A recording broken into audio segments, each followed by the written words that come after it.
Des tensions politiques restent présentes en Ouganda après la réélection de Yoweri Museveni. Yoweri Museveni, 71 ans, a été réélu pour un 5e mandat à la tête de l'Ouganda qu'il dirige depuis 30 ans avec 60,75% des voix contre 37,35% pour son principal rival, Kizza Besigye. Un scrutin contesté notamment par les observateurs de l'Union européenne et du Commonwealth qui ont remis en cause l'indépendance de la commission électorale. À la veille de la proclamation des résultats de la présidentielle, Kizza Besigye, principale figure d'opposition, a été arrêté vendredi 19 février 2016 et placé sous surveillance à son domicile. D'après la police ougandaise, le leader du Forum pour le changement démocratique, très populaire dans l'ouest, le nord et dans certains quartiers de la capitale Kampala, se préparait à annoncer des résultats parallèles, estimant que l'élection n'avait pas été équitable. Puis ce lundi 22 février 2016, arrêté pour la 4e fois en une semaine, alors qu'il avait appelé ses partisans à une marche vers le siège de la commission électorale. L'opposition, qui accuse la commission électorale d'être partisane et de couvrir les fraudes commises par le régime, a décidé de ne pas reconnaître la victoire de Yoweri Museveni dans ce qu'elle qualifie de parodie d'élection.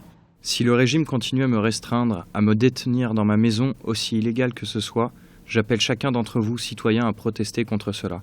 Au minimum, empêchons-les aussi de se déplacer. Nous avons tous les mêmes ambitions pour ce pays. Vous ne pouvez pas continuer à nous détenir et vous continuez à jouir de votre propre liberté. Ceci ne saurait être accepté. Pour le président Yoweri Museveni, qui a engagé ces dernières années un processus de développement en termes d'infrastructures et de renforcement des capacités de l'État ougandais, restent des défis majeurs à relever. Oui, les défis que doit relever le président Yoweri Museveni sont d'abord d'ordre économique. Il va falloir accélérer ce processus, notamment dans le domaine de l'inclusion spatiale.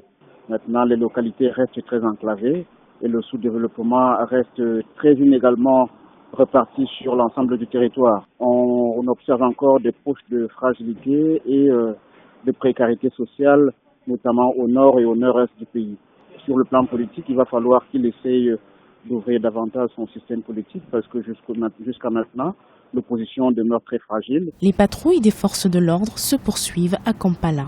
Les autorités ont reporté le grand meeting devant célébrer la victoire du président Yoweri Museveni qui devait se tenir ce lundi 22 février 2016.